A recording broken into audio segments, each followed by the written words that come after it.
It's not just a game, it's not just a grass.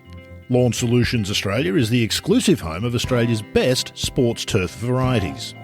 For the world's best grasses like Tiff Tough Hybrid Bermuda and Sir Grange Zoysia, contact Lawn Solutions Australia at lawnsolutionsaustralia.com.au.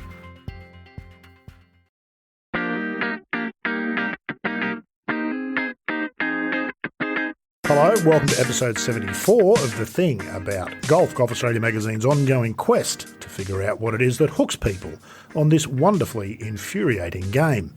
Rod Murray here, joined by John Huggan as always when he's been busy interviewing some of the biggest names in the game, and he's been doing that again recently. Huggy, Ryder Cup captain, European Tour stalwart Paul McGinley this time, and can I say, what a fabulous interview from both of you. He is an incredibly interesting bloke. Well, yeah, absolutely. It's nice for you to say that. Because as are you, I might quickly Well, no, hang on. I can't take too much credit for this one because you don't have to ask too many questions with Paul. He's a talker, as is obvious from his current role on the Golf Channel. He's able to sit there and hold his own with the massive ego that is Brandel Chambly, which is no easy task.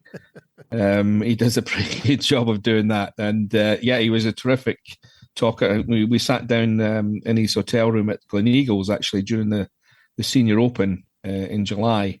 And off he went. I mean, as I say, you don't have to work too hard when you're interviewing Paul McGinley. He's at that wonderful point, I guess, of a career and a life where reflection is enjoyable. You can tell that he's enjoying reliving a lot of the stuff. His start in the game is most unusual in this day and age, isn't it? Yeah, I mean, he wasn't that good a player until, into his 20s, which is unusual. Usually guys appear long before that. But, he was, I think he was something like 4 or 5 handicap in his teens and just worked at it. He's got an incredible work ethic in every aspect of his life, it seems to me. He's into, goodness knows how many things. I mean, he played in the Senior Open. He hadn't played very much, but he made the cut. He's still got you watch his swing, it's very solid, very orthodox, very consistent. So I'm thinking out loud that he doesn't have to work too hard at, playing every week kind of thing to maintain it. Obviously, he's never going to contend in something like the Senior Open. He's not going to beat the guys that are doing it every week. But to make the cut was quite a feat, I thought. Yeah, absolutely. As you mentioned, he is a great speaker and a great thinker. There's a real pattern, isn't there? He's a late bloomer. He's been a revelation this last couple of years as a commentator. And as you say, he's filled that role with Chambly, which is not easy to do. And he's done a brilliant job of that. He's really found his space there. This late blooming thing's not uncommon for him, is it? Well, it is, and plus he's greatest claim to fame amidst all of the things that he's done is the fact that he really changed the way that Ryder Cup captaincy was done and looked at. I mean, until he came along, just about every European Ryder Cup captain was a major winner and a real star, and they got the job not because everyone thought they were going to be necessarily great captains, but because they were great players. But Paul changed that. I mean, Paul would, by his own admission, he would never claim to be a great player. He was a really good player, playing in multiple Ryder Cups. Nobody does that without being really good. But he came along and he changed the way it was done. I mean, he went into it in a completely different way, looked at every aspect of it, and really changed it. And it's maybe slipped back a little bit from when he did it, but. You have to admire the fact that he was big enough and strong enough, to get the job, to talk his way into the job, and then to do it differently from everyone else had done it before. And as well as he did. Well, we won't take up any more of the listeners' time before getting to Paul McGinley. It was a real revelation for me, a player I've always been aware of. Never really realised just how interesting and thoughtful about the game he is. What a pleasure it's been for me to listen to it. I'm sure it will be for the listeners. It's been great to catch up with you as well, Huggy. Thank you. My pleasure. Okay, welcome to the latest edition of the Thing About Golf podcast. My guest this week is a familiar voice and face to many people, I think, in golf. When you hear him speak, you'll know what I mean. Paul McGinley, former Ryder Cup captain and Ryder Cup hero, etc. We're sitting here in an appropriate place, I have to say, Gleneagles Hotel, scene of your triumphant captaincy, if I can call it that.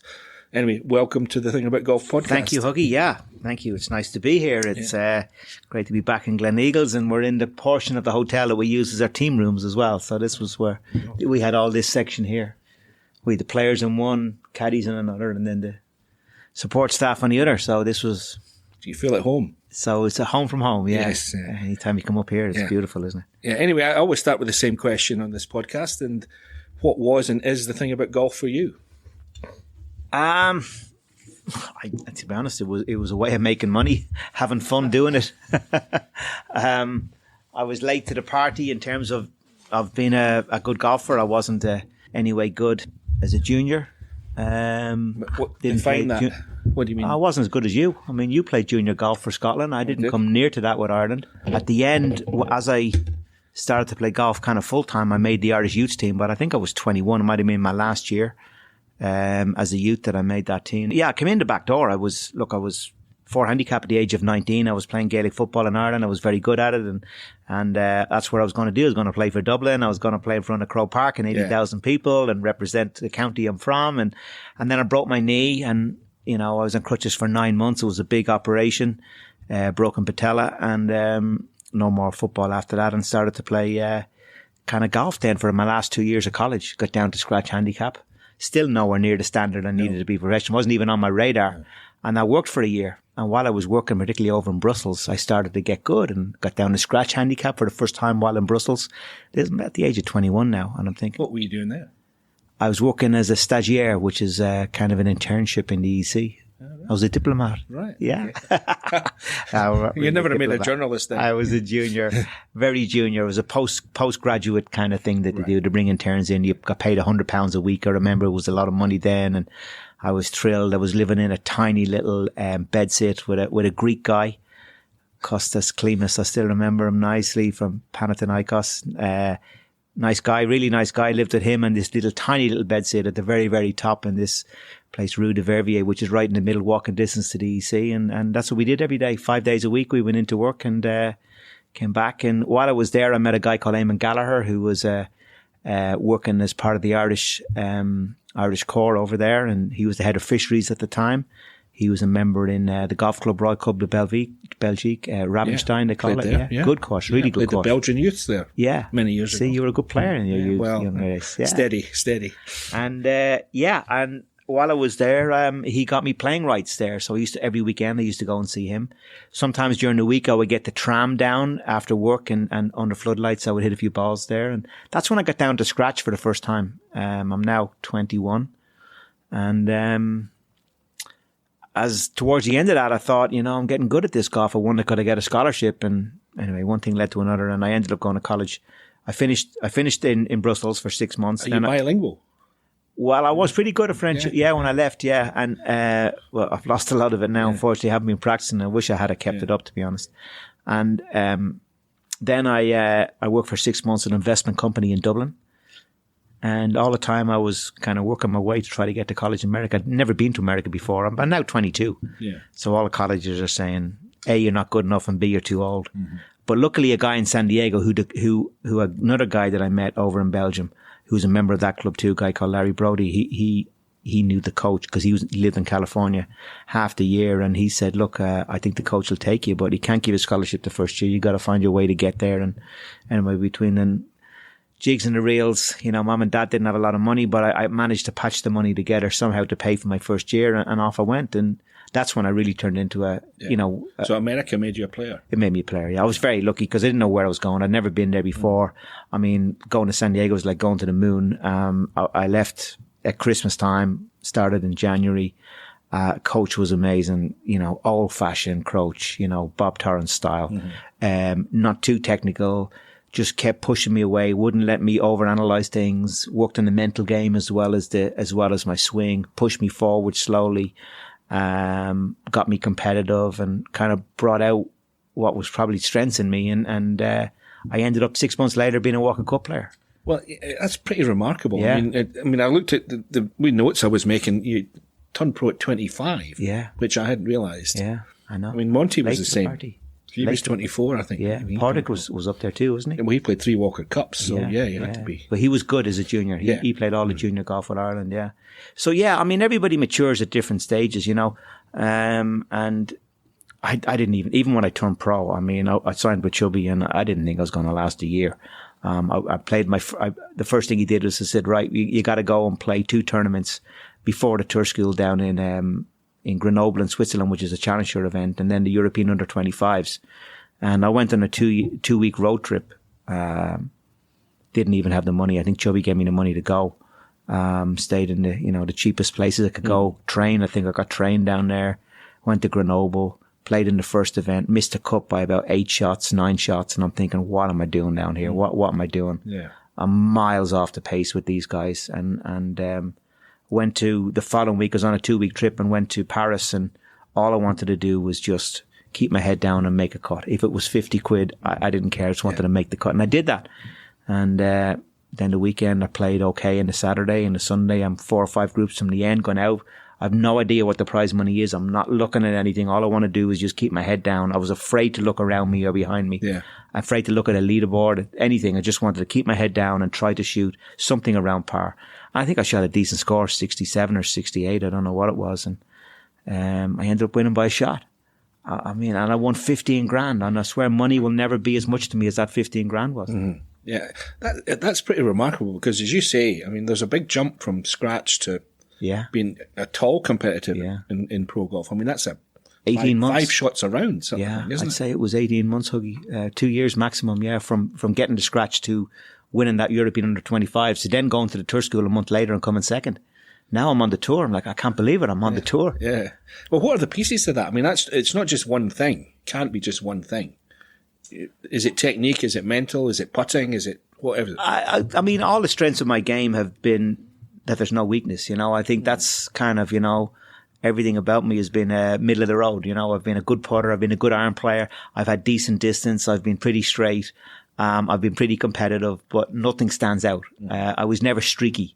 I was a kind of consistency, and it became more and more consistency, and that was my kind of DNA as a golfer. And I prepared. I always give myself the best chance. I never got drunk or turned up worse for wear and all that stuff. I always gave myself the best chance. And, if I had any fault, it was I tried too hard like everybody else. But that's how I ground out a career, to be honest. I still find it difficult, but I kind of enjoy the battle. You're being a wee bit modest here because I looked all this up. I mean, you won the Irish Amateur, you won the Irish Youths, you won the Scottish Youths. That was in the 2 years. Yeah, it was in the 2 years. Yeah. And you played in the Walker Cup, which I wanted you to talk a bit about. I mean, that would be your first sight of Phil Mickelson, I'm sure, was it? Yeah, so that was Walker Cup was when I was 24 years of age, and I'd been playing college golf in America and done well. I'd won 2 tournaments individually. We were Division 1, but they weren't like the elite tournaments. They were still Division 1 tournaments. And I was the number 1 player on our team. We had a great team. They're all still buddies of mine now in San Diego. We all keep in touch. And anybody we've heard of? No. I was the only guy who ended up even turning pro to have a cut at the tour school. I kind of, back then you didn't have internet and stuff like that, but you were following what was going on, and Mickelson was a standout, and then Mickelson wins a professional event as an amateur. I mean, that was like, oh my God, this guy's a god, watching that, and he was a completely different league than me, and then I get to play Walker Cup, but I was somewhat a rabbit in the headlights, to be honest. I wasn't really, although I made the team comfortably and I deserved to be on the team, I didn't really have the confidence that I was one of the best players there. But you managed to beat Phil in a game. We beat him in the foursomes with Liam White. We did really well. We played him and Bobby May. We played in Port Marnock. The weather was unbelievable all week long. I don't think we had any more than 5 mile an hour wind. It was sunbaked. Ireland in September. And George McGregor was our captain. And, we got beaten. It was a very, very strong American team. Duval was on the team. Bobby May, Mickelson. Alan Doyle, he won a couple of senior opens, he won, and Jay Siegel. I mean, it was strength to strength to strength. They were a much stronger team than us, and we lost. But it was a good experience for me. I didn't, as I say, I made the team comfortably, but I wasn't one of the standout players. In fact, I think George dropped me for the second day. I didn't play in the singles. Was that kind of the limit of your ambition at that point? No. I'd made a promise to myself. The first year I went to college in America, I did well. And now I'm like +2 handicap. I come back and I dominate the amateur scene in Ireland. Right. And I'm now 23. I dominate the amateur scene. I think I won the Scottish Youths that time. And I'm thinking, okay, Walker Cup is in Ireland next year. If I make the Walker Cup team, I'm going to have a go at turning pro. If I don't make that team, I'm not going to have it. That was my validation to myself. I wasn't going to cod myself that I was good enough to have a go. I'd seen too many guys go and then fall on their face. Yeah. And remember, back then it was a lot tougher because when you turn pro, and you weren't coming back. And you might have had 2 or 3 years to sit out to come back again, even if that. That's if you decide to come back straight away. Yeah. So it was a big decision, much bigger decision than it is now. And but I said, right, I'm going to have a go at it. And I made the Walker Cup team. I made it comfortably. I was the Irish amateur champion, as you say. I dominated the amateur scene in Ireland. I'd come over to show my face in the UK in order to try to make the Walker Cup team. And I came third in the Scottish. I came third in the, was it the Scottish? I started Stroke play, was it? It might have been, yeah. I came third in all 3 of them anyway. So it's probably the Scottish stroke play, the Welsh Amateur, and also the Lidl Trophy. Right. So now I've, top 5 finishes in 3 of the biggest events in the UK, along with my record in Ireland. So I made the team kind of comfortably.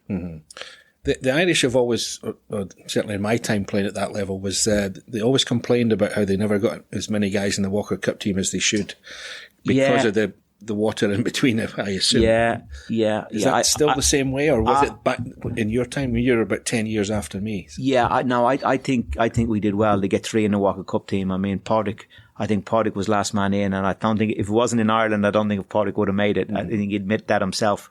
And of course, Darren had turned pro. He would have been pro. An automatic. He would have been the best player on the team. That's right. Because he was an outstanding amateur. Yeah, he was. Yeah.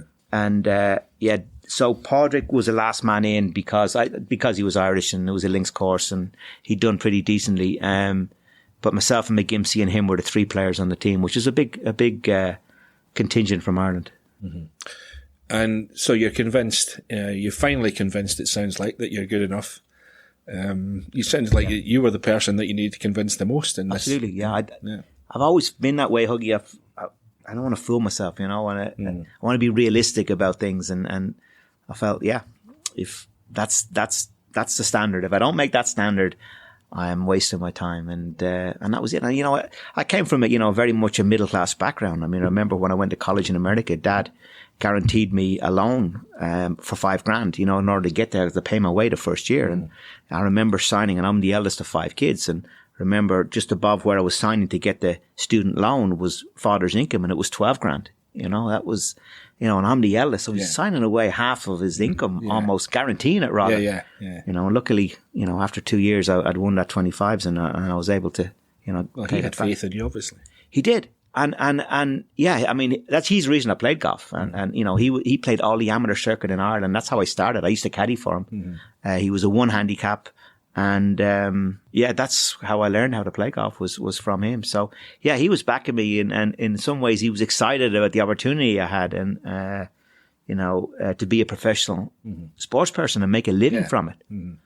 And I've met your dad, and he's steeped in golf, isn't he? Really? Yeah, steeped in golf and Gaelic football and any sport, and so that was kind of how I started. But even after my first year, I came second in the tour school, and I'm thinking, how long can I get away with this? How long can I kind of have a moderate success? Right. And I remember, chatting with Chubby, and Chubby was great. He certainly was a big influence in me becoming comfortable in that environment. Well, that was my next question. Sorry to preempt you a little bit, but when did you actually feel like you belonged?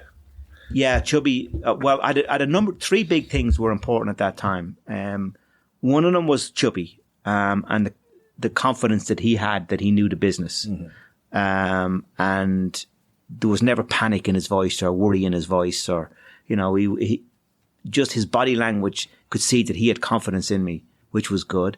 The second thing was knowing Darren as well as I did. Immediately I hit the ground running with a friend. We roomed together and Darren at this stage was in the second year, knew all the guys, introduced me to everybody. I can imagine. Being the man, the swagger. Now he was obviously a far superior player than I was, but still the fact that I was now mixing with somebody, peer groups are really important when it comes to, professional golf, I think, and who you hang around with. And certainly Darren was dragging me along with him.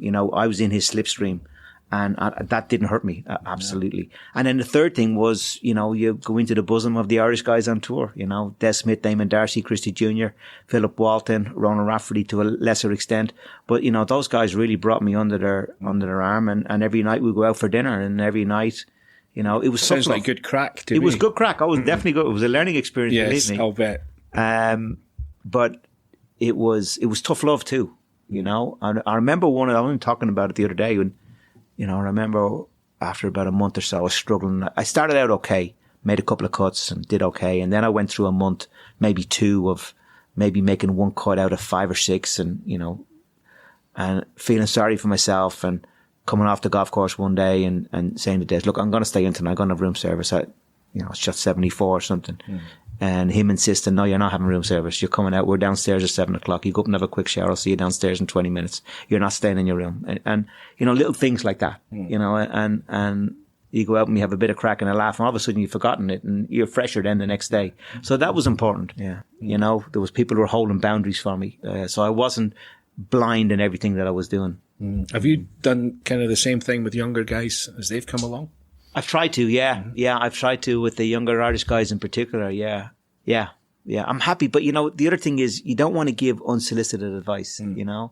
If they ask, I'm delighted to give it. But, you know, none of us like being told what to do. Yeah. You know, if you see somebody struggling or look like it could need help, I'm happy to give it. But if somebody is not looking for it, I kind of stay clear. And I'm happy to help, but I don't want to. Well, that just speaks to how independent golfers are. I mean, yeah. So. Well, I think you have to be to honest. I think, we're all selfish. I'd agree with the fact that we're selfish. Yeah. You have to be, you know. It's a tough business. It's a really, really, really tough business.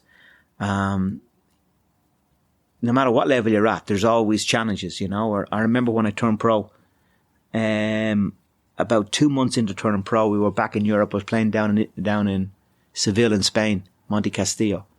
And, I was so lucky really because I played college golf in America with Gary Nicklaus, Jack's son. And Nicklaus at that stage was in his 50s and he was designing golf courses. And when he designed a golf course that was holding a tournament, he came and he played the tournament as part of that contract. And we were playing this new golf course called Monte Castillo just outside Seville in Spain. And we went down to play and Nicklaus was playing. Now I'm playing a tournament with Jack Nicklaus. I'm only a pro about 3-4 months. Yeah. And this is kind of maybe 6 months. It's April. You know, I turned pro after the World Cup. So it's 6 months of pro. And I cheekily asked Gary on the because I'd met him. I can't say I knew him, but I'd met him, and I cheekily asked him on the Tuesday in a practice chipping green one day. You know, was there any chance I could have dinner with your dad one night? And he looked at me. He says, "Sorry, Dad's busy, Paul. There's too much going on this week." But anyway, cut long story short, Friday night I've made the cut, and I'm in my room. This was before mobile phones, 1992, and I get a phone call. In the room just before dinner, and it's, hey Paul, it's Gary Nicklaus here. Look, Dad has missed the cut. We're having dinner in this restaurant at 8:30. It's going to be his agent Roddy Carr, who was with IMG. There was me and Dad said you can come along if you want. I'm dinner with Nicklaus. It's unbelievable. I can still remember it so well, and all the stuff we talked about. And what did you talk about? Everything. I mean, it was great because Nicklaus was relaxed. You know, he was sitting up. I can still see him against this red brick wall, little alcove at the back of the restaurant, and he was in the corner there. Gary was to my left, I was in the middle, and Roddy's to the right. And it ended up being an inquisition, the three of us firing questions at him. Yeah. And he was having a glass of wine, he was having a cigarette, and he was totally relaxed, and everything was. It was fun, and he could see he was enjoying the questions, and he felt he was safe among, you know, 3 people that, you know, that he obviously, well, he knew those 2, but not me, but, you know, in the environment, he felt safe. And, so I had loads of questions to ask him. I still remember the conversations, but one of the most interesting things was at the end of the night, he shook my hand as we were leaving and wished me good luck in my career. And he said, Paul, just remember, in my career, I've spent 90% of my time losing at this game and 10% winning. And I'm the most successful that's played the game. Yeah. It's a tough sport, you know, be ready for it. Be ready for losing. And, you know, it was good advice. It was really good advice because, you know, you take somebody like Federer or Nadal or something like that of you know, somebody, Sampras, you know, with a similar record or maybe not even as good as Nicklaus's. And, you know, they've spent 95% of their time winning. Yeah. You know, complete opposite. Mm-hmm. It's rare that a top sports person loses so often as they do in golf. Well, yeah, it's a depressing business when you think about it that so way. it's tough business. That's the point I'm making. It's a tough business. You got to drag yourself off the floor a lot. Yeah. Let's talk about something you did win, the World Cup in 1997 with Padraig. How many dinners did you have to go to after that? Yeah, that was a big deal for both of us. You know, I'd won on tour at that stage, and I was well ensconced on the tour. I think that was Padraig's first, maybe second year on tour, and he'd hit the ground running. He was well prepared. He'd been a multiple player in the Walker Cup. He was a really top player. Amateur ranks. There was no surprise he got his card. He was comfortable when he got out there. His short game was sensational. His game wasn't great tee to green, but Bob helped it. Well, Bob hadn't helped yet. But he did. That World Cup was what turned it. Yeah. And we played in Kiwa. We were friends from Ireland. We went to the same school together. We played in the same football team together, and and we grew up and we played Walker Cup together. We played for Ireland together. We played for Leinster together, and so it was no surprise to see him making his way, particularly since I've made it, and I wasn't as good an amateur as he was. And I knew how competitive he was. And, he was looking at me saying, Jesus, McGinley can make it. I can make it for sure. And so we ended up playing the World Cup together. And it was good. It was the four of us, me and Ali, my wife, and him and Caroline, the four of us. We weren't expected to win. We were miles off the pace in terms of the betting, if you wanted to put it that way. Couples was on the American team, and Davis Love. Monty was in his peak around that time. Monty won the individual that week. Yeah, he was. Yeah, that's right. We played with him, I think the last day we played with them. And we went out, and it was Kiwa, and it was a links-style golf course, Kiwa Island. It wasn't long after the War on the Shore in 91. And, it was a linksy-style golf. And what I remember was, because Padraig is so competitive, he was competing against me, not just as my partner, but competing to shoot a better score than me. Yeah. And he was hitting it all over the place. Mm-hmm. If there was water on the right, he was 50 yards left into the sand, and he'd find it and he'd hack it, and he'd get it up and down and he'd make a par. Yeah. And I was playing really well, hitting fairways, hitting greens. I'd found my feet as a pro, and I was Mr. Consistent, and, working with Bob at that stage, my game was better. It was, I was well capable of playing at that level, and I kind of dominated that week. Tee to green, played beautifully. Yeah. But Padraig was hanging on with me, chipping and putting. Yeah. And we ended up winning. And that at the end of it, I remember us that night, he saying, I need to try to play like you do, tee to green. Yeah. Tell me about Bob Torrance, and we had a chat about Bob Torrance, and that's when he started with Bob Torrance. Well, they were the perfect fit, I always thought, because the one thing that Padraig, if you just described, the one thing he lacked was the ability to hit the ball properly, and Bob makes everybody hit the ball better. Yes, good ball strikers. Yeah, it was all about the ball striking. Mm-hmm. He never gave you a putting lesson or a chipping lesson. No, never. It was all about he was no interest in that. Up to the salt mines, he would say, and he would hit balls all day long. But he asked him for a chipping lesson. No, we need to hit more balls. I wanted to ask you about you've talked to me about this before, the kind of evolution of your partnership with Padraig and how that went. I mean, when you were the better player.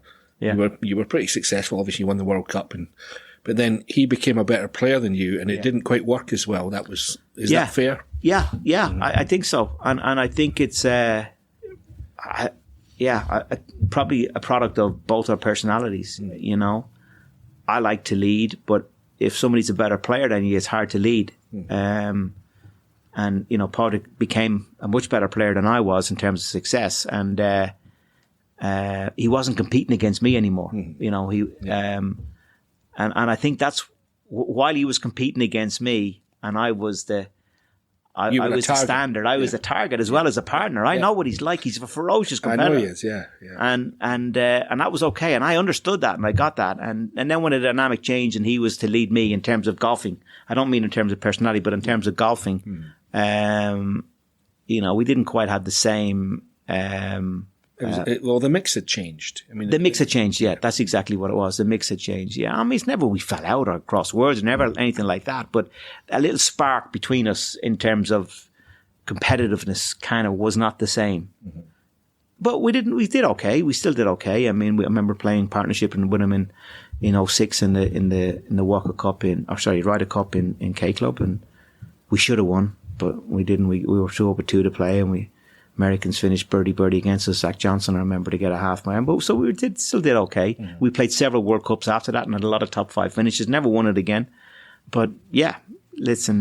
Did that experience come in useful, or that knowledge, your interaction with him come in useful later on when it came to getting partnerships for Ryder Cups? And things? Yeah, no doubt. I mean, I'm learning the whole time. I mean, I'm on a basically a crusade of learning all the time. I mean, my first Ryder Cup in 2002 when Sam was the captain, I mean, I learned so much from him, not just in how he managed me, but how he managed other guys. I mean, how he managed Monty, and how he had Monty on a pedestal. Monty, that's the best golf I've ever seen Monty play. Yeah, that was Sam. And this is, when I hear people saying, the captain's not that important, it's about the team. Yeah, of course it's about the team. It's always about the team. It's always about the players. But the captain he brings it together. He produces performance. And if you've got a decent team, 2 teams that are decent, as was the case in 2002, Sam was the difference there. I mean, I was going into that Ryder Cup feeling lousy, because of 9/11. I'd lost my form. I wasn't playing very well. And he got me in a position where I couldn't wait to hit the winning putt and couldn't wait to be in that situation. You think about where I was 6 days earlier, no chance. And a lot of it was Sam and it was his vibrancy, his energy, his charisma, his belief in me and how he played me. And I saw what he did with Monty too. I mean, Monty, if people don't remember that, but Monty was good at the time, but he was on a little bit of a lull at that particular time. The month or a couple of months before going in, he wasn't, in his really pomp. Yeah. Again, he made Monty the number 1. He put him out in the singles. He made him, I can imagine. It was all about Monty. And it was the Monty show as far as Sam was concerned. And of course, Monty ate that up. And, that's when he produced his best. Monty was when he felt he was really important. And, Langer got that too. And, maybe they don't even know they're doing it, but I certainly observed it. And Langer did that too. And I remember the very first time we sat down in 2004, big long in a meeting room on the Monday. We just got off the plane and big long meeting room. That evening we did dinner and we're all sitting in having a chat and everybody's laughing, having maybe a glass of wine or a beer or a drink. It's a Monday. And Langer walks into the room and looks up and down the table. Everybody goes quiet and he goes, Colin, I forget who was sitting at the end. And he said, Colin, I want you to sit at the very end of the table, opposite Langer. Big long table. And it was almost like he was saying in front of everybody, you're my captain this week. Of course, Monty, the shoulders went back and yeah, sure, I'll sit there. And that was his seat for the rest of the week. Yeah. But now whether it was conscious or subconscious or I don't know what Langer was at there because I've never talked to him about it, but he was certainly playing Monty. And again, another great performance from Monty because again, remember he's going through a divorce at that time in 2004. It wasn't a great time for him. And yet another huge performance from him that week. You say that. I was there. I watched a lot of that. And I'm not sure you're right in that because Padraig carried him for a day and a half. And Monty didn't play in the 4th round of matches because he wasn't playing that well. Yeah. But he came out and won his single. And you're right, he was a huge performance in terms of points. Yeah. But he had a good partner that week. Yeah, he had a good partner. Yeah, I mean, we all need good partners. That's for sure. Yeah. But still, I mean, even though you have a great partner, you still have to play somewhat of a role in it. But Padraig was definitely the strong man. Stronger one. Yeah. Definitely that week. Yeah.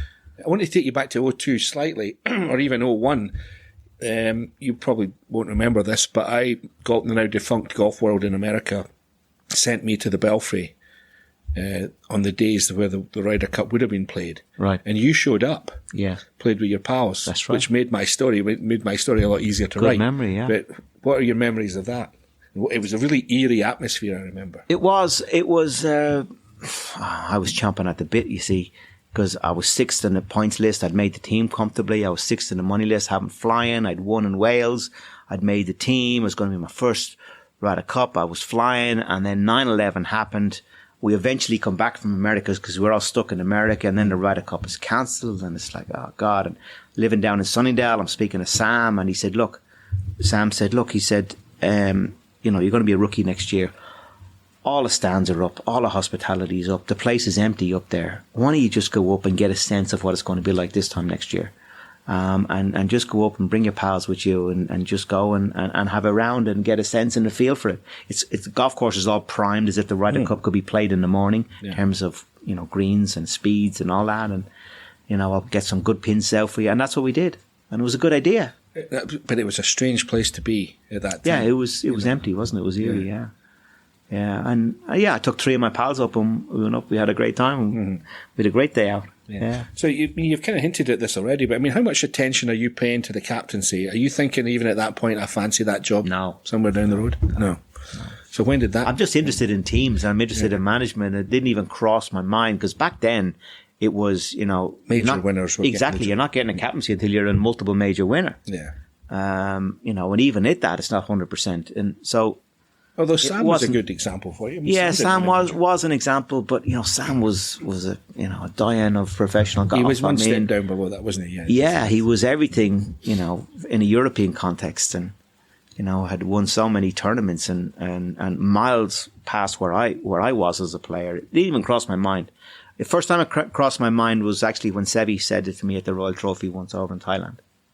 What were you picking up then, even subconsciously? I don't know. I mean, he said it to me. We're in the locker room before the singles on Sunday, and I went in, and I remember I had a pal of mine from Ireland over with me, and Sevi walks in. Just me and my pal were sitting in my locker. It was in Thailand, Royal Trophy, and my pal comes in. My pal was so funny. I still slag him about it. He was so familiar. Yeah, how are you, Sevi? How's it going? Like familiar, like he's his buddy.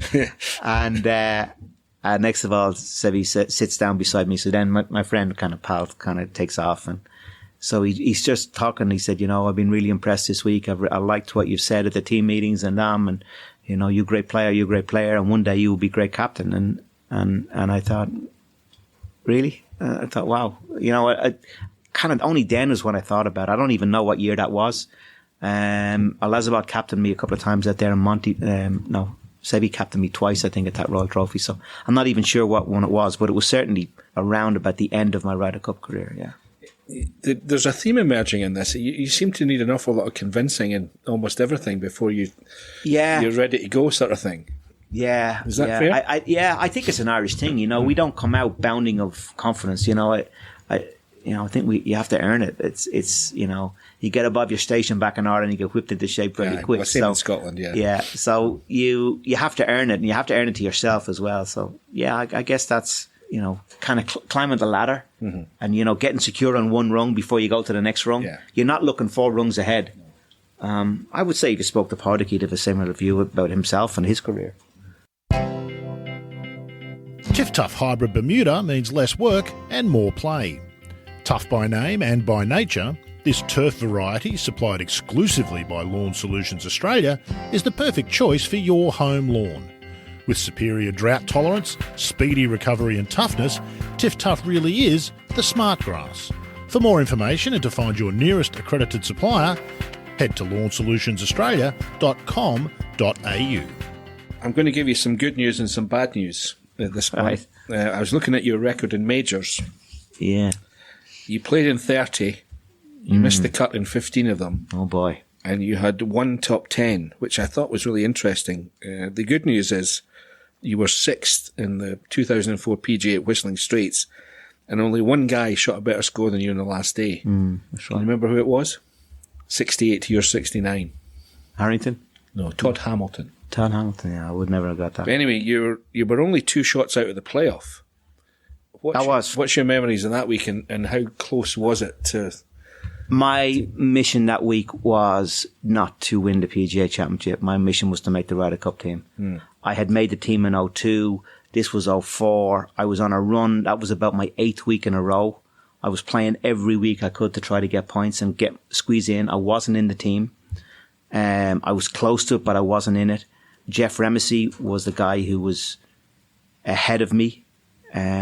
I was about 13th at that stage. I'd gone on a run. I was starting to find form, and I was desperate to make that team. There were so many players and Irish players who had made one walk Ryder Cup team, and I wanted to, move out of that bracket and be a double Ryder Cup player. And then ironically, I draw Jeff Remesey in the last round. He was my playing partner. Wow! And right up to the 16th, we were kind of tied. If you look at his score, he's had a good score too. And I made a birdie on 16 and moved 1 ahead of him. And then I think he might have bogeyed 17 and 18, and I finished par. And it was about making Ryder Cup points. That's what I was there for. And you know, it was a windy afternoon. The guys coming behind struggled coming Clearly, in. I mean, 2 scores under 70 all day. Yeah. And it suited me. The golf course suited me, Whistling Straits. I could chase it. I could run it. It was windy. Fast greens. I always loved fast greens. And, you know, big time atmosphere in America. It was fun. I enjoyed it. Yeah. So, yeah, I finished 2. In the end, I finished 2 out of the playoff, but I was never going to be in the playoff. It was about having a big finish, and that's what it was. But yeah, I mean, my major record, I found the US Opens impossible. You know, I'm a better player now. I think I would do better in the US Opens now than I did back then. I'm surprised. I thought that would be the one that would suit you would the think, most. yeah, I got intimidated. Right. I got intimidated, and I've said it before. I mean, my game. It goes back to the belief thing. You know, my game was good enough to win a major championship, but my mind never got there. I never had the belief that I was going to win a major. And the irony is, when Darren and Pavlik started winning, I'm on the downslide of my career then, you know. And if they had won their careers earlier, I think I would have given it a better run. You know, I think that's seeing your peers winning would have probably given me a bit more belief than I had in myself. Christ, if he's winning majors, you know, it can't be that. That was the influence Seve had on the group around him. Yeah, and exactly. And that's how I kind of felt as well too. And again, it was about, maybe it's a restrictive mindset of not getting ahead of your station and not dreaming and shooting for the stars and believing that I could do it. It was a slowly process. And then when they started winning and Graham and all of that, I was kind of in my 40s now, or late 30s, and my career was, you know, I was past being a Ryder Cup player, and it wasn't, I didn't have the same game, you know, and the game was changing around that time too, when it was becoming more about power. And I didn't have that game, never played that game. So I kind of missed that window. Mm-hmm. So I blame them that they didn't win the majors earlier. Yeah. Was the Ryder Cup the kind of limit of your ambition then? Yeah, pretty much. You know, I win tournaments on tour, which I did. And Ryder Cup was my limit, and I'm showing my face and playing in the majors. The irony, you know, Brian Keogh, in Ireland, who does some great stuff, amateur and pro, and I came across, my mom keeps a lot of the stuff in Ireland, and I came across an interview that I did in about 1993 after a year being on tour. And his question was, you know, what are your ambitions now? You've, you know, kept your card the first year and going forward. And, you know, and I outlined what my ambitions were. I wanted to win on tour. And, you know, I wanted to have a long career in the game. I wanted to play in all the major championships, including Augusta. And I wanted to play Ryder Cups and win Ryder Cups. Well, you've done all those and things. I achieved all those. That was my point. You know, I didn't say I want to win a major championship. Yeah. And, so, you know, there was a limiting mindset in there somehow. And yeah, so that's kind of where I got to. And it's funny though, when it turned into the captaincy, I had a different mindset. I had if I believed as much in myself as a player as I did as a captain, I definitely would have won majors. We're moving into that smoothly for once. Nice little segue by you there. You've always talked up the Seve Trophy as being the greatest preparation you ever had for being Ryder Cup captain. No doubt. That's where I got my belief. What did you do well, and what did you find that you were really good at? Man management and tactics. They were the two things, I think. They came naturally to me. I enjoyed it. I had a buzz. Woke up in the morning with, you know, my stomach was turning with excitement. It wasn't turning with fear. I mean, both Seve Trophies I captained, our team, with all due respect, was miles off the pace of theirs. European team was very strong, and several Ryder Cup players in their team. And we were miles off the pace, and, you know, guys like Nick Doherty and Ollie Wilson and Jamie Donaldson back then, and Simon Dyson, you know, against, you know, the likes of Stenson and Carlson and Bjorn, and, you know, guys that were established big time players in the game, in Europe, and certainly in a European context. And I mean, we were miles off the pace, but I rallied them, and, I believed in momentum back then. I'd seen how momentum worked. Yeah. I made sure I stacked the top of our team with momentum players that would give us the best chance of starting the engine. And that's how I felt as a Ryder Cup player. You know, being a player who was always 6 to 12 in the team, the fact that the engine was going so strong from the, you know, first groups out made me tag along with it. And that's what momentum is. So I wanted to start the engine every day with some strong pairings. The only way we were going to beat these guys, we weren't going to beat them coming from behind. We're going to beat them by getting ahead and just keep on going and not looking around. Like I won that under 25s way back in the days. I didn't look at a scoreboard, I didn't look at anything. And keeping them focused and having good pairings and good energies and having fun and you know, I loved it. I mean, I really got into there. I got them. I'd like to think I got them really fired up. I mean, they were chomping at the bit, really chomping at the bit. And I loved it. I mean, we had no budget. We'd know nothing. The team meetings were in my room in the Sofitel in Versailles. Everybody into this tiny little box room. Yeah.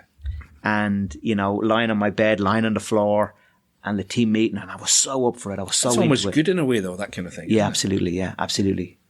And you know, they fired. And we fired. And we won the first one. I was like, wow, this came easy. You know, I loved every second of it. There was no fear. There was no intimidation. You know, playing in my first majors, particularly playing in my first US Opens, I was like, I'd wake up and I remember starting the US Open in Congressional once and I went par birdie.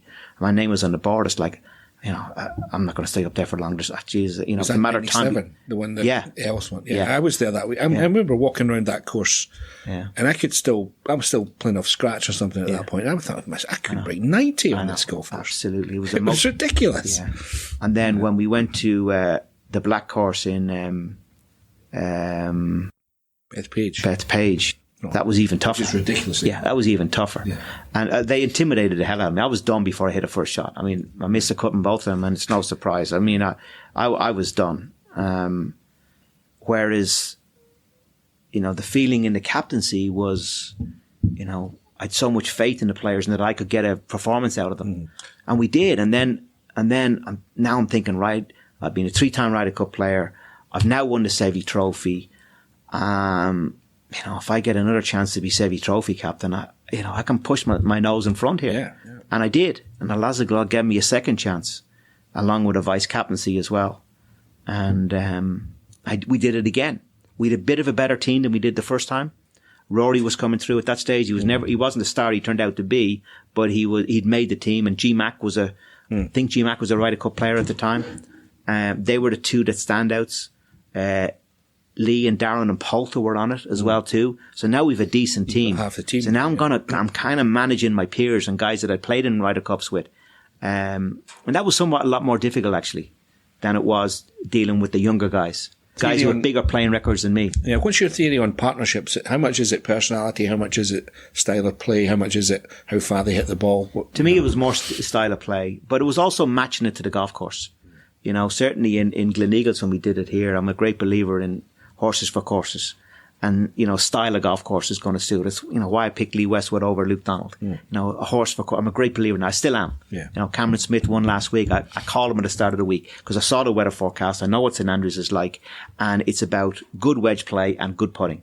Everybody thinks it's big hitting. Yes, it's important, but it's more about good putting because it was going to be a low scoring week. It was going to be 20 under par. That's what I predicted at the start of the week. So horse for courses, who can put lights out for 4 days? And, you know, he highlighted it to me. Or he highlighted himself to me, and that's why I had him as a pick, and it was the same here with the golf course. You know, look at the par threes. Who are the iron players? Who are the big hitters? It's golf course. It's wet. It's September. It's Scotland. It's Gleneagles. Big heavy golf course. We're going to need big hitters. We need a big heavy team. You know, my picks have got to be based around heaviness. What came first then? Do you set the course up to pick your picks, or do you pick the people for the course? You see, again, a lot of what I did in the captaincy was about simplicity. I went to David Garland 2 years before, right after I got the job, and I said, David, me and you aren't going to have any conversations about course setup. None. As far as I'm concerned, the European Tour setup is slightly different than the PGA Tour. We have the Johnny Walker here every year. Whatever you do for the Johnny Walker, we've all played in the Johnny Walker. All the guys in the team will have played in the Johnny Walker. They know it. So that makes perfect sense. Let's not complicate things. Let's just do European Tour setup, what you would do for the Johnny Walker. All of our players had a top 10 in the Johnny Walker. They'd all played well in it. They knew the golf course in that style of setup. Let's not overcomplicate it. And then I told all the players the same thing, but swore them all to secrecy because I didn't want to tell America what we were going to do. Yeah. So I played a little bit of game in the media about the golf course and the setup, and we have a few things in store and all of that, but we never did. And David Garden was laughing when I come out because he'd had his brief and off he went. It was a pretty easy setup for him. Yeah, I mean that you're right. It's so simple, but it makes perfect sense. Yeah, why change it? We're used to it. We're used to that setup, and don't overcomplicate it. We got big hitters just like they do, so there's no point in pinching in at 320. Because it's going to hurt Rory McIlroy and Sergio Garcia who were on the team. Yeah. I wanted you to talk a bit about you getting the job. I mean, it was a bit of a saga in the end. I think it was more than a bit. It wasn't straightforward in any way, shape, or form. I mean, talk me through that a bit. It must have been a real emotional roller coaster. It was an emotional roller coaster big time for me because I felt it wasn't fair that it was even being considered that I shouldn't be the captain. My CV was outstanding in terms of captaincy. I'd done 2 Seve trophies. We'd won both times and comfortably on both occasions. I'd managed the younger guys to a performance. I'd managed the older guys to a performance. I'd done 2 vice captaincies, and I'd like to think both captains will say that I was very strong as a vice captain and made a lot of good calls in that. So I was ready. I was primed. I was chomping at the bit and looking forward to being the captain. And then, out of left field, Darren decides that, without talking to me, despite telling me a year previously that, good luck, you got my full support. This was after the Seve Trophy when I captained him. Yeah. You'll be a great Ryder Cup captain. He wrote me a letter afterwards, how great you were as a captain. You've got it. It's come easy to you. You were brilliant. We all love playing for you. You'll be a great Ryder Cup captain. You got my full support. So that's where I feel I am. And all of a sudden then there's a press conference. It had a big effect on your relationship, didn't it? Yeah, it did. It did. Not now. I mean, we've got over it, and I'm a believer in moving on. We kissed and made up, and Darren is, feels he got it wrong and he made mistakes based on wrong information, and, he's regretted it, and he wrote me a really heartfelt letter. Now, anybody who knows Darren doesn't write a lot of letters. No. And it was really heartfelt, and he was emotional when he spoke to me, and I could see he was hurting about what he did and why he got it wrong. Yeah. And that's okay. We all make mistakes. And I feel, Darren's one of my dearest friends and still is. And yes, there was a period of 2 or 3 years there where things were really rocky, haven't come through so much. But, I think our bond is actually stronger now than it's ever been. Mm-hmm. There's a huge difference listening to you, Paul, talking about yourself as a captain as talking about yourself as a player. Yeah, I know. I mean, you can see it now. You ooze confidence when it comes to the captaincy, far more than a player. If you'd had that attitude as a player, how much more do you think you could have done? I know, that's what I said earlier. I know, if I believed myself as much as a player as I did, the game never came easy to me, Huggy. You know what I mean? Think about it. There's a reason why I was 25 when I turned pro. Darren Clark, Monty fall out of bed and just look down the fairway and smash it down the middle of the fairway. The game comes. On, though. Excuse me, Monty was a bit of a late developer as well. Yeah, but when he came on tour, then the game became easy to him. Well, he had that faith, by then, and he knew exactly what the ball was going to do. I've told this story before, and I'll tell it quickly to you. I mean, Monty went to America to go to college at the end of 1983, and at that point, he wasn't in the top dozen amateurs in Scotland. He wasn't in the home international team. Yeah. I was at the time, because I'm getting picked ahead of Monty, but then, which is ridiculous, obviously. But the following, he was in America for about 9 months. He came back, played a practice round at Formby before the amateur, with Philip Parkin, who won it the year before, and Colin Dalglish. He was a great amateur, wasn't he? Yeah. Oh, unbelievable. Yeah. And myself, and Colin Dalglish and I took them on for reasons that, I can't fathom now. But anyway, after about 4 or 5 holes at Formby, I turned to Colin Dalglish and said, "Have you noticed anything?" And he went, "Oh God, yeah." He says, "This guy's unbelievable. He was miles better than us, and yet he wasn't. He was, relatively unheard of. Almost 9 months before, it was extraordinary. And he was about 22, 23 then. Yeah, no, 21, 22 at least. I mean, so he was kind of similar to you in that respect. He did. But the way he swung the club and the ownership he had of his game was just phenomenal, and the level of consistency he had. And he figured what Monty did brilliantly, and I always admire him, he never made it complicated, going back to that point again. Well, he swung the same way when he was 15. Exactly. Yeah. And he never went down the road of trying to change the swing or do something different. And he understood the game. His golfing maturity came very early to him. if I had the golf maturity I have now, back when I was playing with a really good game, I'd have been a far better There's a reason player. it's called maturity, of course. Yeah, but some guys get that maturity earlier. I mean, I was a worker, I was a grafter, I was a grinder, I was a battler, but I didn't have a golfing understanding the way I do now. Monty had the golfing understanding as well as all of those traits, and a pretty decent game. Not an amazing game, but a decent game. And that golfing maturity was the big reason. And he realized, I don't need to. I can certainly play this way. I'll just keep doing this. The ball will come out this way. It'll move that way, and that's what I'll do. And what I'm going to do is I'm not going to over practice it. I know exactly what it is. I have my DNA. I'm going to practice on that every day. I'm not going to change it. I'm not going to fool around. I'm not going to waste energy. I'm going to rest most of the time. I'm going to go back to my room. I'm not going to hit balls. I'm going to think about it, and I'm going to come out like a greyhound out of the box the next day, and I'm going to outcompete these guys because I have a game that's going to be based on consistency. And he never got sidetracked. All the rest of us got sidetracked. I got sidetracked all the time. Yeah. Even working with Bob, I got sidetracked. And I'd work with Bob for a week and I'm hitting the ball nicely, go on the range, and then I'd miss a few, and then I'd start something new, and I'd look for a new thing and then a new tip, and then I'd ask somebody for a tip, and before you know it, you're climbing. I call it climbing branches, rather than climbing the middle of the tree. Yeah. And you go off the branches, and you're kind of going sideways. Then you're not going. But Monty was, I don't know if he harbours any regrets about how he handled his career and didn't go to America enough. But, he did some extraordinary things. He got to number 2 in the world back then, basically playing in Europe nearly all the time, which I thought was an incredible achievement. Monty was great. Yeah. Monty was great. Fourth was a bad week for him at that point. Yeah. In Ryder Cups too, John, he was phenomenal. Again, when you don't have the confidence and you're in there and you're one of the weaker players in the team, you're the 6 to 12 guys on the team. You're not the 1 to 6 on the team. You're not a Lee. You're not a Sergio. You're not a Darren. You're not a Monty. When you're down a Monty, you look to the older guys in the team. And again, that was a dynamic I was aware of when I was captain too, about the older guys leading as well. You'd look around the room and you could see who was scared, who was up for it, who was not, who was a little bit anxious. And then you look at Monty and just the energy he had, and Sergio. Yeah. Just bring it on. I can't wait till and great for Friday players, morning. I'm sure, to see that. That's what I mean. It's you feed off that energy. Mm-hmm. I can't wait till Friday morning. And then, what they would say about the Americans and the arrogance of the Americans as far as they saw it and all of those things. And, I can't wait to get stuck into these guys and we're going to show them. And, this is great. Just don't say anything in the media. Say, Americans had their share of guys who looked, the eyes were wide and didn't look too happy in that environment. You see some extraordinary things in the Ryder Cup, don't you? Yeah, you do. You do. And, the team rooms I was in, the energy was just great, particularly from the lead players. Lee was the same.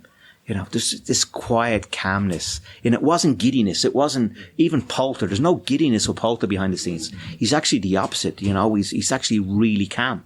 He'd come to the team meeting, certainly in later years, and, hoodies had come out then, and he would wear his hoodie with the hoodie up, and he'd just sit there. And, I remember having team meetings and him, looking down. I had the players on a couch, in a U-shaped couch, so they were looking at me with the vice captains behind and looking at them all and, making sure I have eye contact with all of them so they're all feel included as I'm talking to them, and just looking at this steely Claire Poulter looking at me, and just through, like Darth Vader, through this hoodie. I'm your father. But it was a focused glare that he had, and he was taking in every word that I was saying. Yeah. Is that Medina thing still the most extraordinary thing? I'm using that word a lot. Yeah.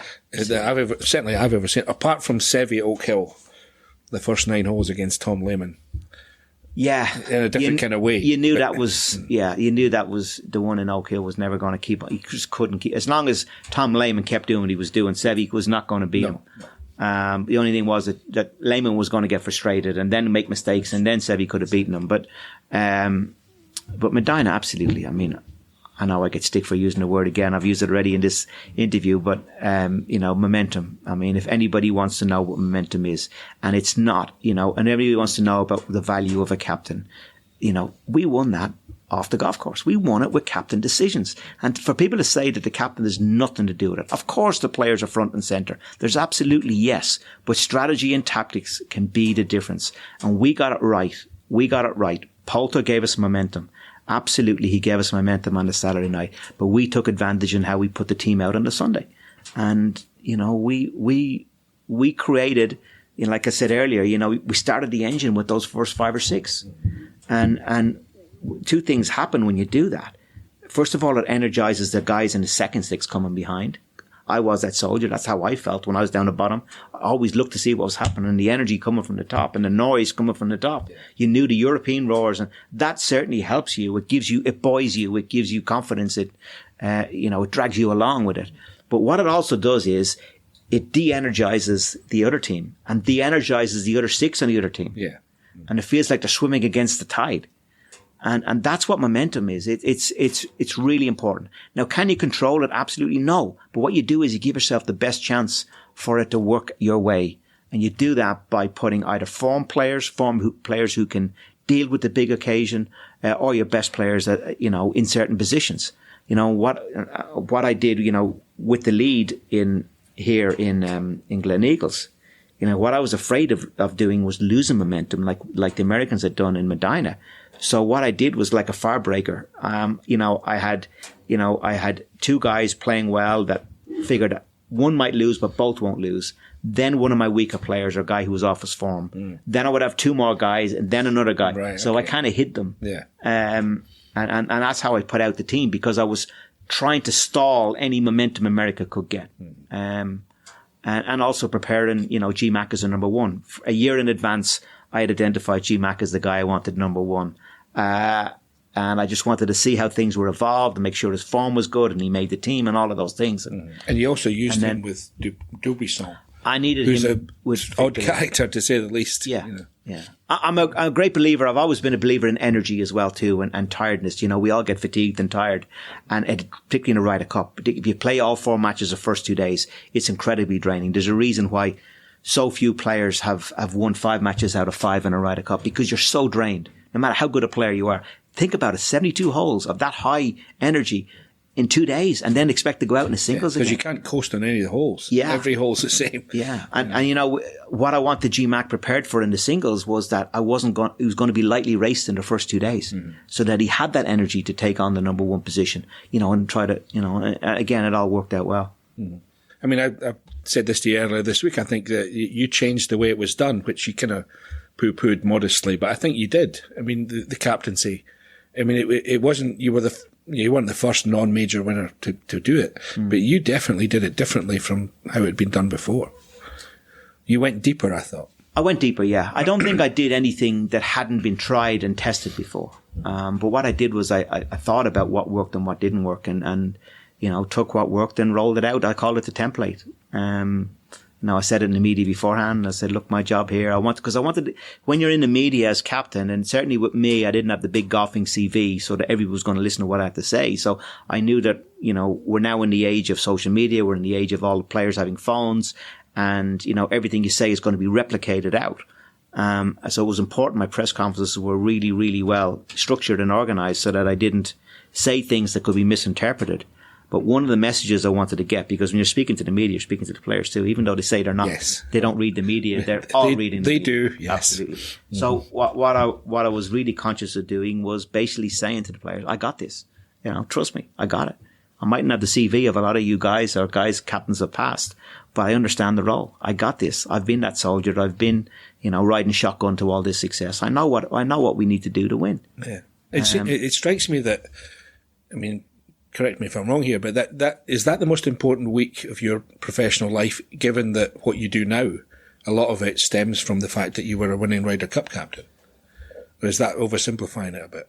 I think it's oversimplifying it, because I didn't feel that much pressure in it, to be honest. I didn't feel like my career was over and I'd never get a job again, or I'd never make any more money. Yeah, but I'm talking about commentary and all that kind of thing. Yeah, I didn't know it was going to spiral there. I had no idea I was going to do commentary. If you'd have said to me back then that, my future would be, I only work 10 weeks a year, by the way, in commentary. Everything says I do more. But if you told me I'd have done that, I'd have said, no, I didn't think so. I thought I would have gone more into business than I have done. I've done a bit in business, but I thought I might have got involved in a company, but, the kind of opportunity never came my way.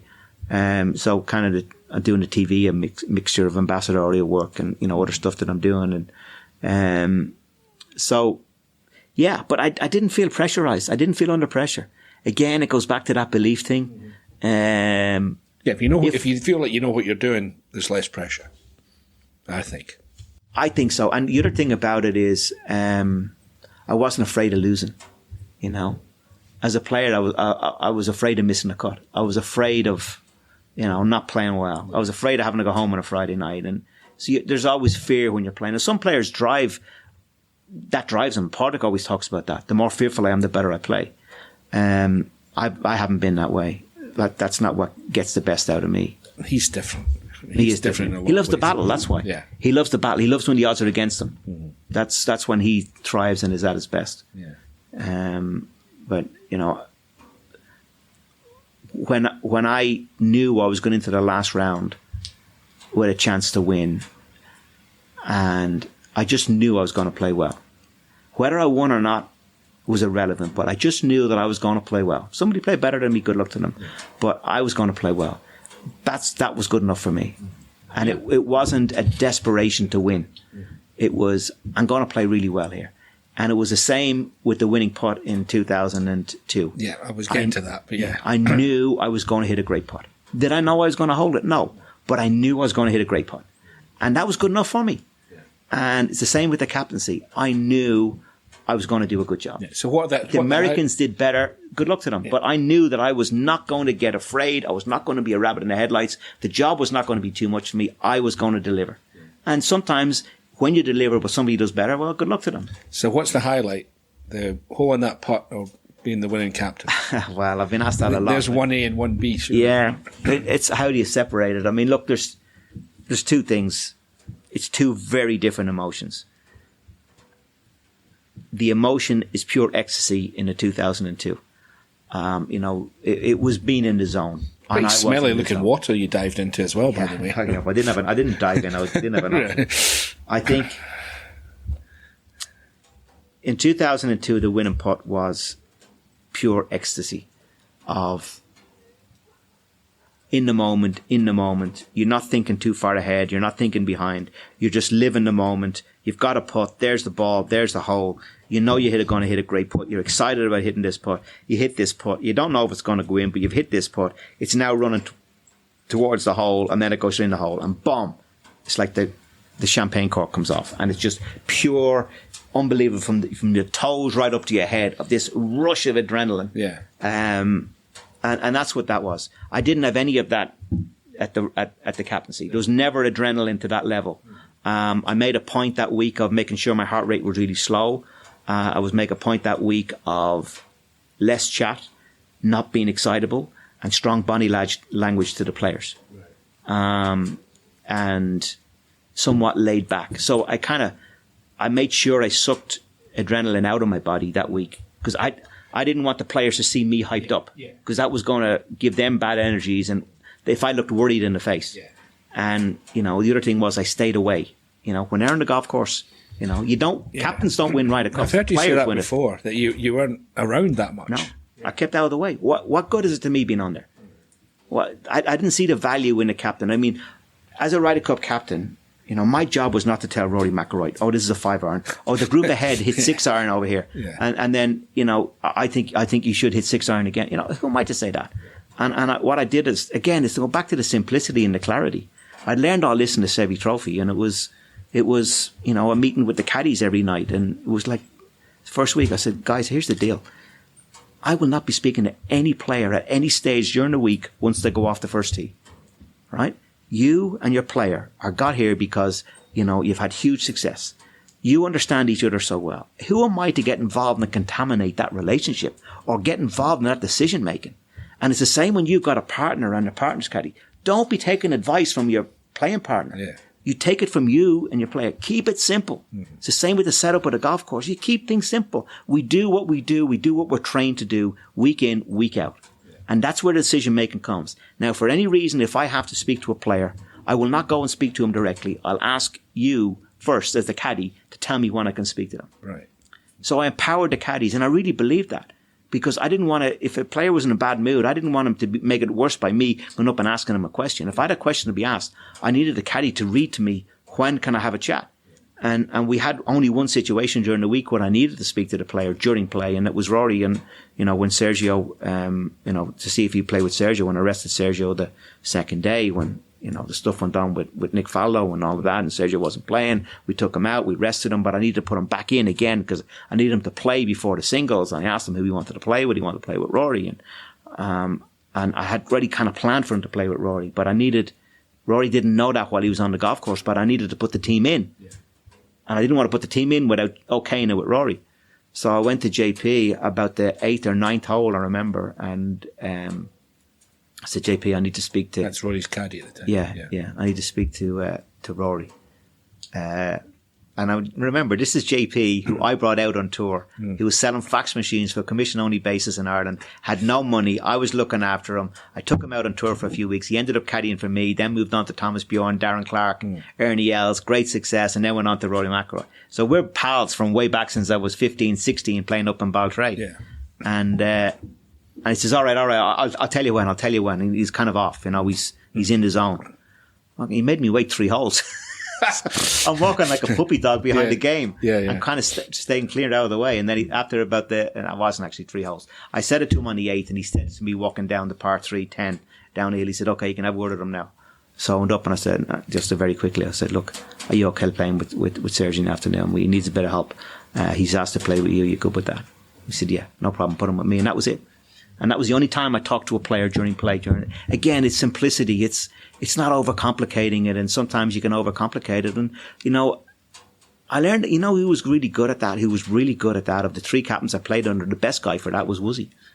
Woosie, nobody ever talks about Woosie as a Ryder Cup captain, but Woosie kept it so simple. Mm-hmm. Yeah. He had great pairings in place. He put them in place again. He rolled out. Yeah. He stood back. He let them go on. Yeah. And Woosie that kept things really simple. The temptation must be there to do something else, but really, why would you? Unless something needs to be fixed. Yeah. But if it's all planned and you're organised and it's going according to plan, you don't need to infiltrate it with, trying to be the smartest guy in the room.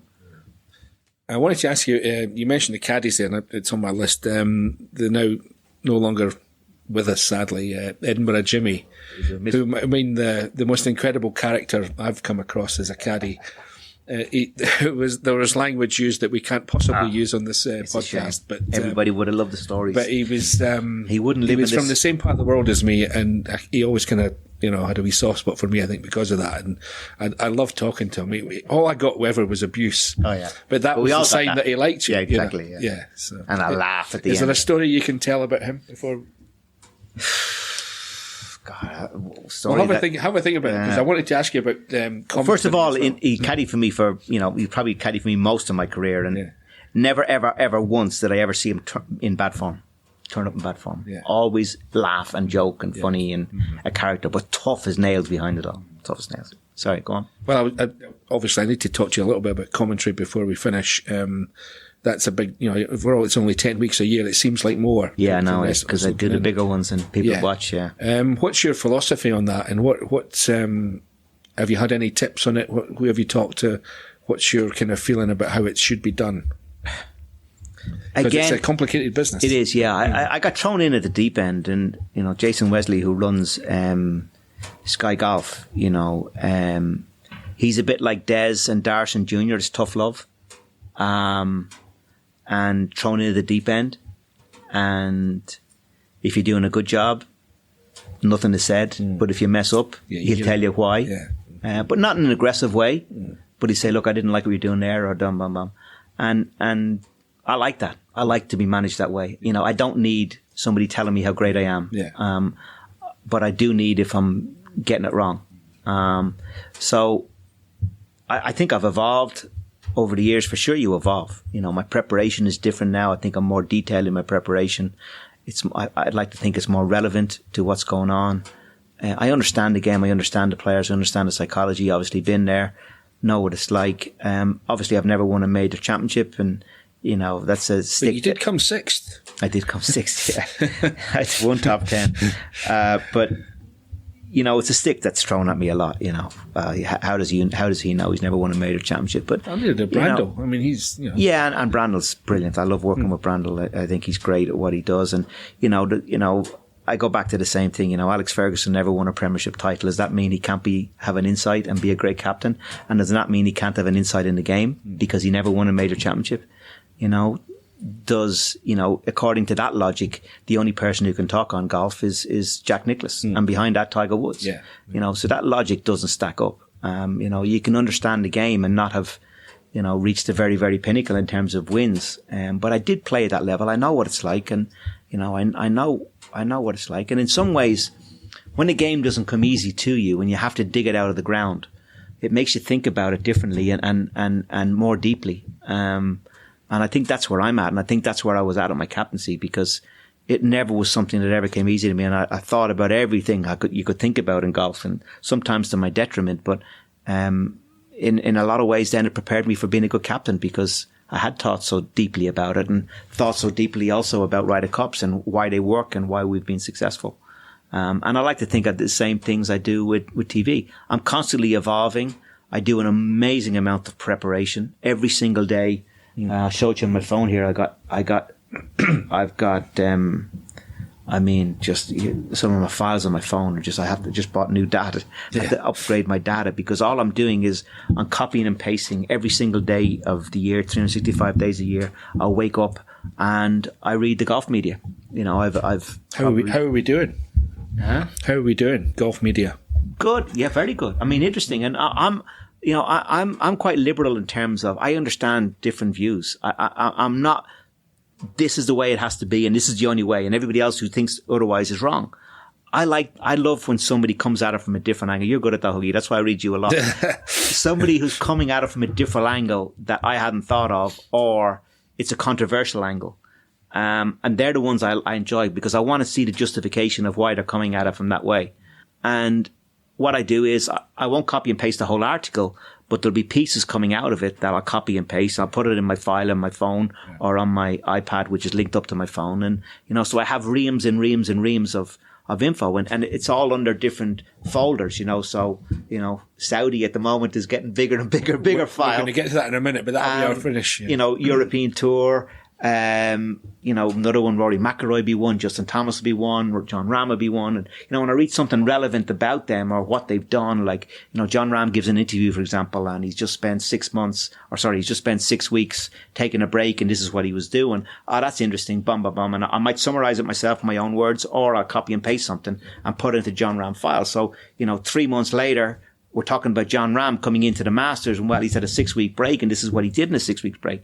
So I'm not having to remember it. Yeah. So that's where a lot of my stuff comes from. It doesn't come from just a week before and for the exam. Then again, going back to a lot of the same principles of captaincy. Preparing for the exam, and the exam on TV is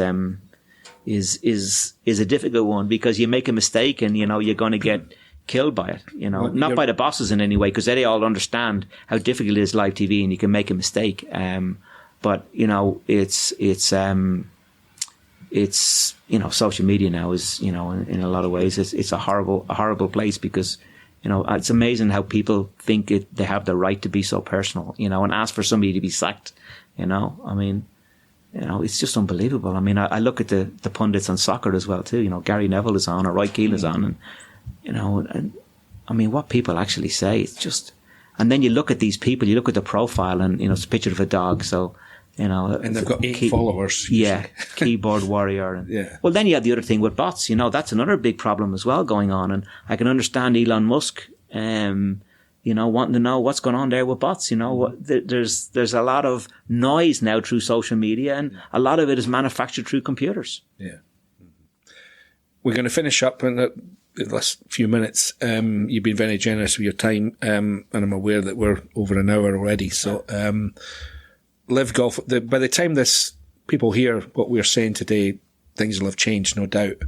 So, if we can talk about it in general terms, it's a bad thing in the sense that golf is being split down the middle here, and everybody seems to be taking sides. And there's a lot of bad aspects, far more bad than good at this moment, at least. Yeah. What's your feeling on looking at it from slightly on the sidelines? Well, I'm part of the establishment, as I said during the week. I'm on the board of the tour, and I stand by all the decisions the European Tour Board have made. I've really enjoyed that. That's been a big, steep learning curve for me, more so than captaincy, more so than TV. But with some very, very bright, smart, clever people on that board, business people that I've really enjoyed. and learn from. The chairman as well too, how he chairs meetings, how he moves things on. How to read balance sheets and, integrity and governance and all of those things. So it's been a big, big steep learning curve for me. I've enjoyed it. It's been an interesting time, certainly for the European Tour, the last 5 years. I think there's competition now on the pitch from outside of the tours. And they're coming at it in a different way. Time will prove, time will tell whether they're proven right or not, whether the game should be based around team events with a Formula One model, if you want to call it that. And that the public out there who ultimately will decide, not anybody else, whether this is successful and they want to watch it. Personally, as much as I love team events, I don't think that's the model that excites me. No. Shotgun starts doesn't excite me. 54 holes doesn't excite me. Hoop-ha and, rock music and all of that stuff doesn't excite me. I'm a traditionalist. I like the history of the game. I like the traditions of the game.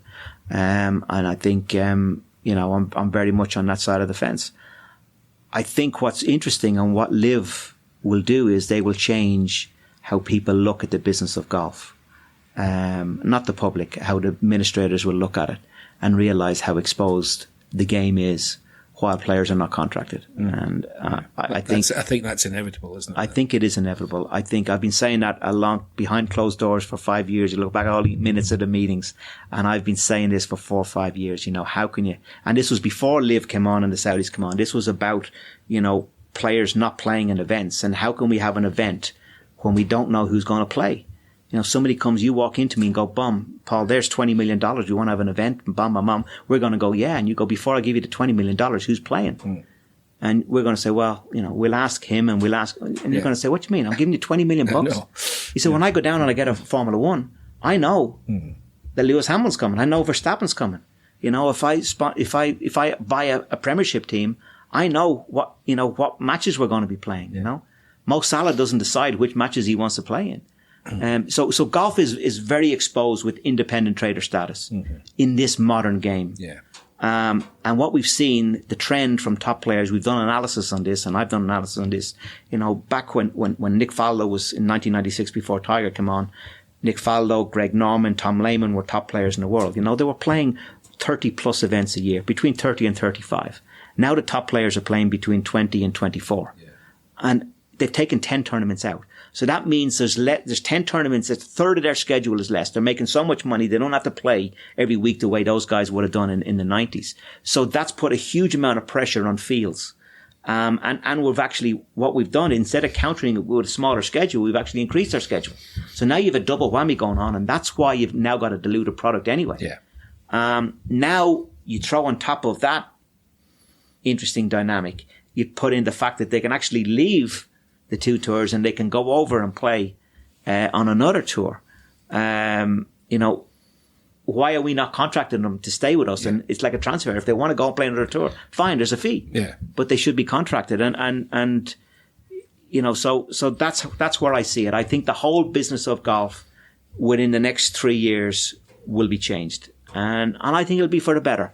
And I think it'll be easier for the administrators, for Keith Pelly and Jay Monaghan, to then govern the game and then to really grow the game, having control of the product. Yes, they'll mean they'll have to pay out a lot of money to the top players, but that's okay. Yeah. No problem with that. You divide up the financial pie differently. So instead of having your $15 and $20 million tournaments, they might be 5 or they might be points or whatever. And then a points table at the end of the year, just like Formula One, is divided up. But the main thing is the contract, and then you get your personal contracts on top of it. Yeah. So you're still making a lot of money, and it's just a division of the pie that will give more security to the tours, so that they can really sell the product and grow the product. Is that the end result that you think will happen, or is that the end result that you think should happen? Both. I think it's inevitable. I think LIV have shown the tours that the players, which has taken the tours by surprise, have said, "I'm going with the money." It's not about the loyalty. It's not about that. I don't care. Actually, you know what? I'm 45 or 46 years of age. I probably can't make that kind of money. I'm going over here. I wish they'd stop talking all this other rubbish and just come clean on that. It's all about money. That's it. Yeah, I mean, they're convinced that this new product of team events and calling them names and selling them and having sponsors and all that is going to work. I don't know, John. I mean, look, who would have said 6 months ago it would have got as far as it is? So I don't think we can dismiss that idea that it's definitely dead in the water. No. It doesn't appeal to me. I want to see the TPC. I want to see Bay Hill. I want to see Wentworth. I want to see the Irish Open. I want to see Scottish. I want to see all of those events, and maybe we need to curtail and make a premiership of events that all the players play in. Yeah. And also, talk about growing the game. The best way to grow the game is, more than anything else, is to move it around the world, and we are too American centric in golf. Yeah. And, certainly, Seth Wall won't thank me for this, but I've said it before, and a number of players have as well. Even if it was once every 5 years or once every 3 years, take the PGA and put it on the road, and put it in South Africa, and put it in Australia, and put it in Thailand, and maybe bring it to the Middle East. There, just once every 3 or 5 years, I think that would be a great show of unity for PGA professionals around. I know it's the USPGA, and I know, as I say, Seth won't thank me for that, but it's the only one that can move. Although the Open Championship in theory could move too, but I don't know if they would. But you know what? It could go down, and it will be fantastic down in Melbourne. But I don't know if we'll ever get to that stage. That could be too much of a leap of faith. But what I would say is that golf will change. The business of golf will change in the short term. Yeah. And it will give more security to the tours. On that happy note, Paul McGinley, thank you very much for your time. Thank you. It's been Always a pleasure. interesting. Yeah, you too, Huggy. Yeah. Good luck with everything. Okay. Thank you. Thanks very much. Fascinating stuff there from one of the modern game's more interesting thinkers, and especially some of his thoughts on the fallout from live golf at the end.